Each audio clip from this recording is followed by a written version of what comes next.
Hello students, the next topic of class 12 physics, chapter 1st electrostatics, that is electric charges and fields, is the electric field lines. Electric field lines. Now what these electric field lines are? सबसे पहले हमने क्या देखा था कि electric field क्या होती है. Electric field is the space around a charge in which its effect can be felt, that is electric field. अब वहां पर जो स्पेस है उस स्पेस को हम रिप्रेजेंट कैसे करें? So to represent that space we are using some imaginary lines and that lines are called as electric field lines. Okay, now how to define these electric field lines? Now these electric field lines, these are the imaginary lines. Now these imaginary lines, these can be either straight or curved. या तो straight हो सकती है या फिर curved हो सकती है, and such that the tangent drawn at any point gives the direction of electric field intensity at that point. इसका मतलब अगर अपने पास स्ट्रेट लाइन है तो इस पर टेंजेंट बनाने की जरूरत है नहीं. यहाँ पर अपने पास किसी पर्टिकुलर पॉइंट पे direction that is same as the direction of this electric field line, और वही डायरेक्शन किसका हो जाएगा? इलेक्ट्रिक फील्ड इंटेंसिटी का. But if we have curved path, क्योंकि जो इलेक्ट्रिक फील्ड लाइन से या तो स्ट्रेट हो सकती है या फिर कर्व्ड हो सकती है. If this is curved, then how we can find direction of electric field intensity? क्या करना पड़ेगा हमें कि जिस पॉइंट पर आपको इलेक्ट्रिक फील्ड इंटेंसिटी की का डायरेक्शन कैलकुलेट करना है, क्या करना है? वहां पर आपको एक टेंजेंट ड्रॉ करनी पड़ेगी, and the tangent drawn at that particular point will give you the direction of electric field at that particular point. So these electric field lines, these are the imaginary lines. They can be either straight or curved, such that the tangent drawn at any point gives the direction of electric field at that particular point. Okay, now how to draw these electric field lines? अब यहाँ पर देखेंगे अपन electric field lines for first positive charge. अगर हमारे पास positive charge है तो उस positive charge के लिए इलेक्ट्रिक फील्ड लाइंस कैसी होंगी? Okay, suppose let us say we have a positive charge. For a positive charge this electric field lines they are perpendicular outwards. इस तरह से कुछ हमारे पास इलेक्ट्रिक फील्ड लाइंस बनेगी for a positive charge. Okay, now these electric field lines they what we can say they doesn't exist inside the charge, मतलब यहाँ पर उनका एग्जिस्टेंस नहीं है. ओके, अब यहीं पर अगर हम देखते हैं नेगेटिव चार्ज को,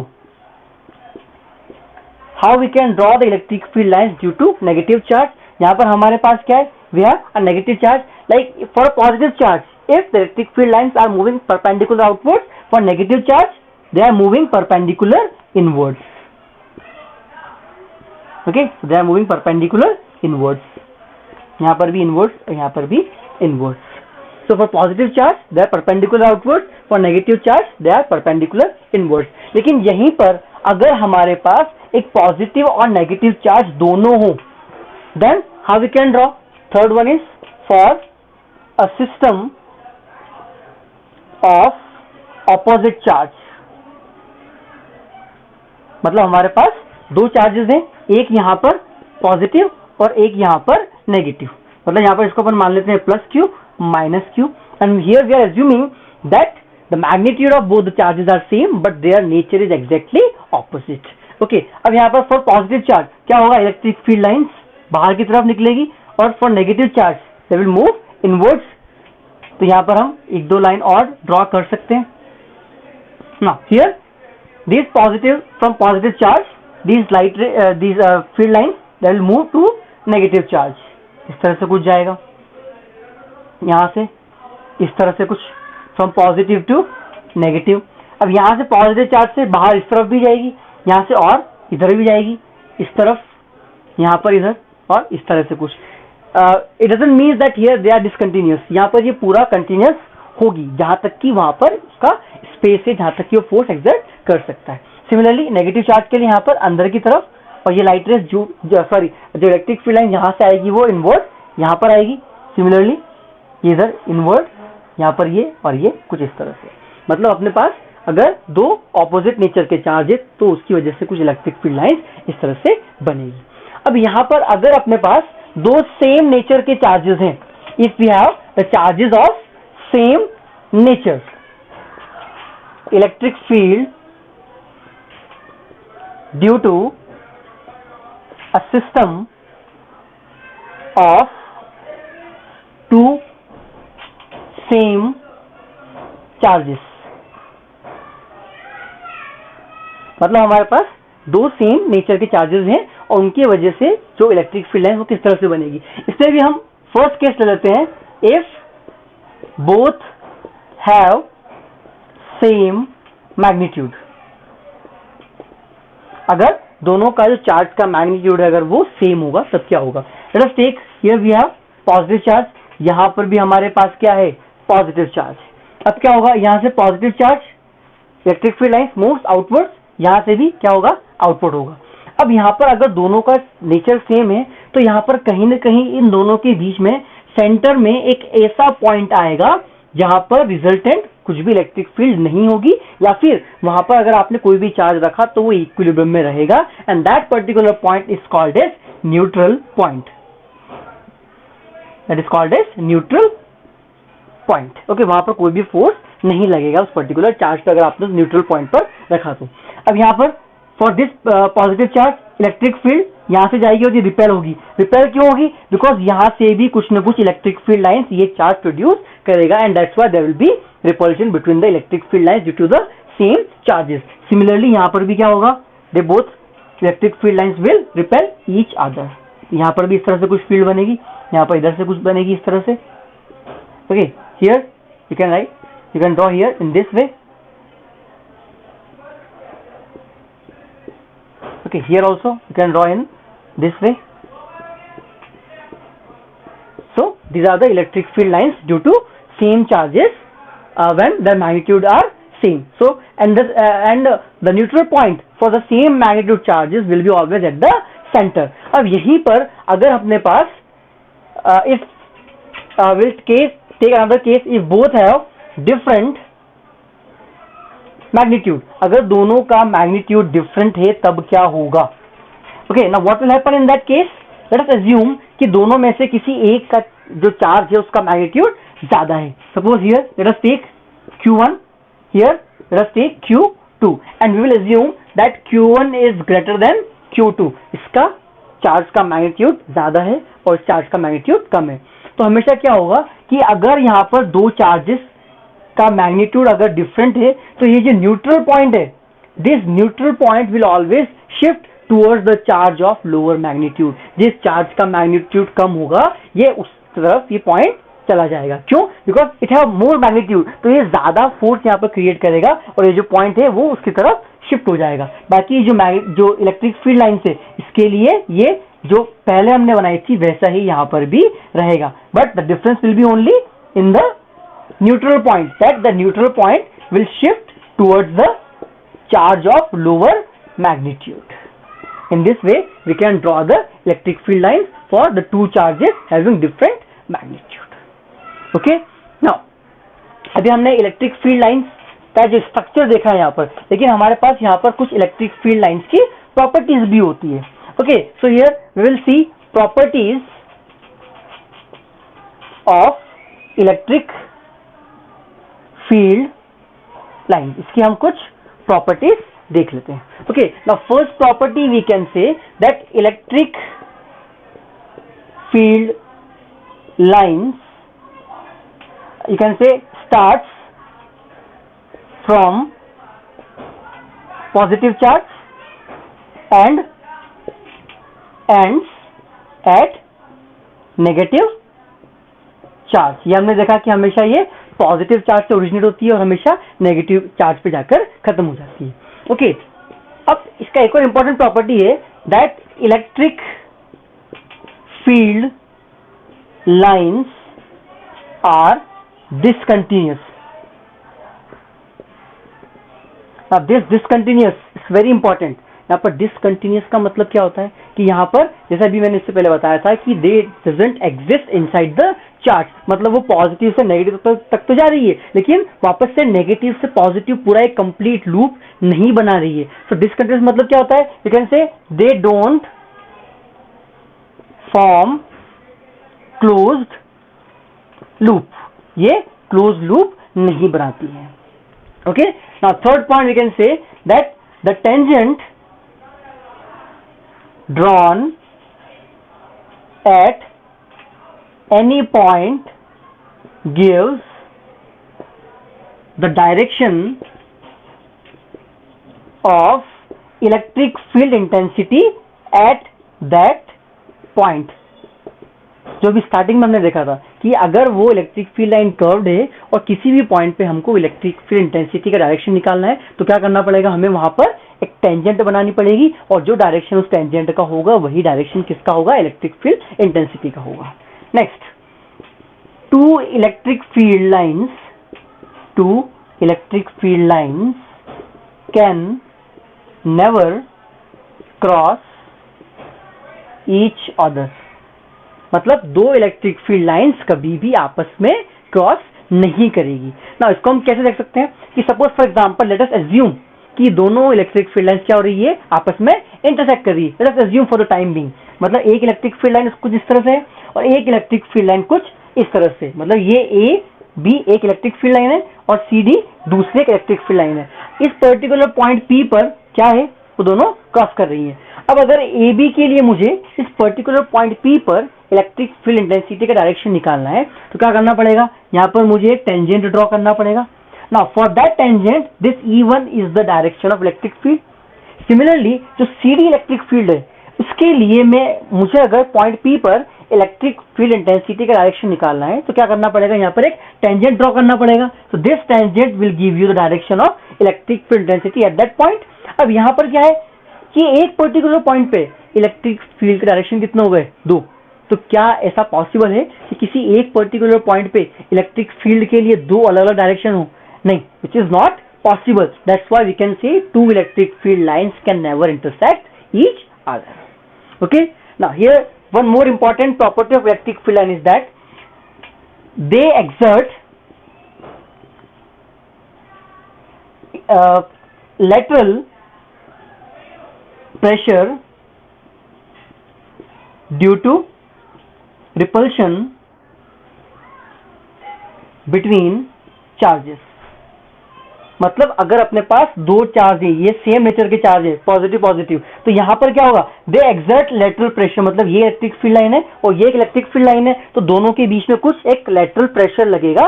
क्यों? Because of their same nature. अगर दो चार्जेस का नेचर सेम है तो जब भी उनसे इलेक्ट्रिक फील्ड लाइन बाहर निकलती है तो वो क्या करेगा, एक दूसरे के ऊपर एक लेटरल प्रेशर एक्सर्ट करेगा, जिसकी वजह से वो दोनों कभी भी अट्रैक्ट नहीं कर पाएंगे. और वही उन दोनों का नेचर होता है कि वो दोनों क्या रिपल्सिव है, इसीलिए वहां पर दोनों के बीच में एक लेटरल प्रेशर एक्सर्ट करता है. Okay, now one more important property is that the electric field lines they contract longitudinally. और वो लॉन्गिट्यूडनली कॉन्ट्रैक्ट क्यों करती है? Due to attraction between charges. मतलब हमारे पास अगर दो चार्जेस हैं जिनका नेचर क्या है, ऑपोजिट है, मतलब प्लस से माइनस की तरफ कोई एक इलेक्ट्रिक फील्ड जा रही है. मतलब यहां पर देखो, एक किसी पर्टिकुलर पॉइंट पर यहां पर इधर से एक फोर्स और एक इधर से एक फोर्स. मतलब यहां पर क्या है, at this particular point they are contacting. मतलब यहां पर क्या है, वो कॉन्ट्रैक्ट कर रही है और जिसकी वजह से यहां पर ये जो फील्ड है इसका शेप कुछ इस तरह से कर्व्ड बन रहा है बिकॉज ऑफ द अट्रैक्शन. तो यहां पर क्या है, because of the attraction of the two charges these electric field lines they will contract longitude. Okay, this is what the important properties of electric field lines are. Okay, अब यहाँ पर अगर हम इलेक्ट्रिक फील्ड लाइंस के बारे में बात कर रहे हैं तो हम ये एक और पॉइंट डिस्कस कर लेते हैं यहाँ पर कि जो इलेक्ट्रिक फील्ड लाइन है, these electric field lines can be also written in terms of, sorry, the electric field intensity can be said to be in terms of the number of electric field lines. मतलब electric field intensity in terms of number of field lines. मतलब जो electric field intensity है that is equals to the number of electric field lines passing through an area per unit area. मतलब कितनी number of field lines उस particular area से, per unit area से pass हो रही है, that is called as electric field intensity. Okay, अब यहां पर जो हमने देखा था कि electric field intensity that is inversely proportional to r square is equals to 1/4π/r². तो हम अगर वही प्रूव कर दें तो यहाँ पर हम ये कह सकते हैं कि इलेक्ट्रिक फील्ड क्या हो जाएगा, that is equal to number of field lines per unit area. So here let us assume कि हमारे पास एक चार्ज है plus q. Okay, and this plus q charge is giving out electric field lines in all different directions. लेकिन हम क्या करते हैं, सिर्फ एक पर्टिकुलर कोन शेप्ड में ही हम एज्यूम करते हैं कि 3D में इस तरह से कुछ इलेक्ट्रिक फील्ड लाइंस निकलती है. The shape of cone, you can say that is an ice cream cone. Okay, अब यहाँ पर इलेक्ट्रिक फील्ड लाइंस क्या है, अलग अलग डायरेक्शन में यहां से निकल रही है, और यहां पर एक एंगल बनता है. That angle is a solid angle. यहां पर जो एंगल बनेगा वो क्या होता है, एक solid angle, and that is represented by delta ohm. That you might have studied in class 11, that is the supplementary physical quantities. वहां पर अपन ने देखा था angle and solid angle, plane angle and solid angle we have seen. तो यहाँ पर क्या होता है, ये solid angle that is delta Om.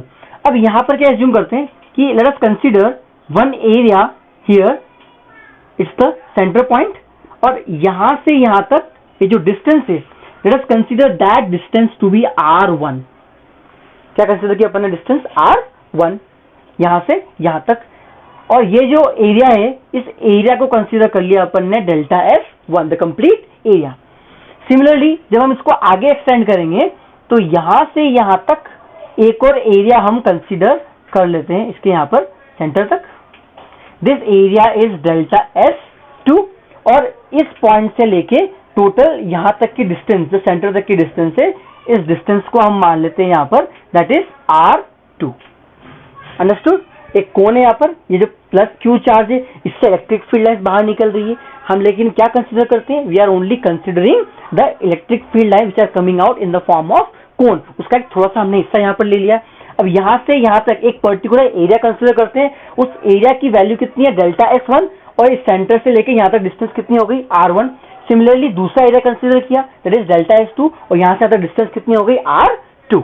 Okay, now we know that this delta ohm is equals to delta S by R square. That is the relation between this solid angle and the area. That relation we have. For surface 1, we can write this delta ohm is equals to delta S1 by R1 square. Okay, now this delta S1 is equals to delta ohm into R1 square. Now why I am not writing delta ohm 1? Because this angle for this surface and for this surface will be same. You can assume an ice cream cone. अगर ice cream cone का आप एक नीचे वाला area ऊपर वाला area low तो दोनों के लिए वो जो एंगल रहेगा वो क्या रहेगा, सॉलिड एंगल सेम रहेगा. इसलिए डेल्टा एस कितना हो गया, delta ohm into R1 square. Okay, now here this electric field E1, that is electric field for this surface 1, I can write it as equals to N1 by delta S1. लिख सकते हैं, that is number of field lines from that particular area per unit that area, delta S1. यहाँ पर अपन लिख सकते हैं N1 delta S1 is equals to delta ohm R1 square, that is equation number 1. Okay, we can also write similarly, we can write this E2 is equals to N2 by delta ohm R2 square. जैसे हमने electric field निकाला E1 for this surface, we can also find electric field E2 for this surface delta S2.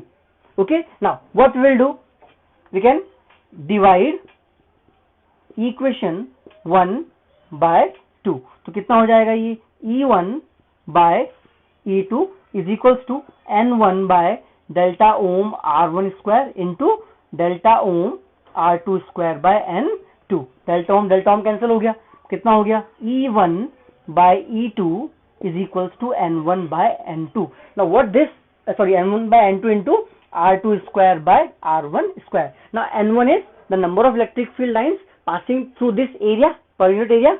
Similarly this N2 is number of field lines passing through this particular area. Now see from this diagram कि अगर हमारे पास यहाँ पर एक field line, second, third, fourth and fifth, 5 अगर electric field lines इस particular area से pass हो रही है, तो यहाँ पर भी कितनी है, 1 2 3 4 5, मतलब सेम सॉलिड एंगल से जितनी नंबर ऑफ फील्ड लाइंस इस एरिया से पास हो रही है उतनी ही नंबर ऑफ फील्ड लाइंस इस एरिया से भी पास हो रही है.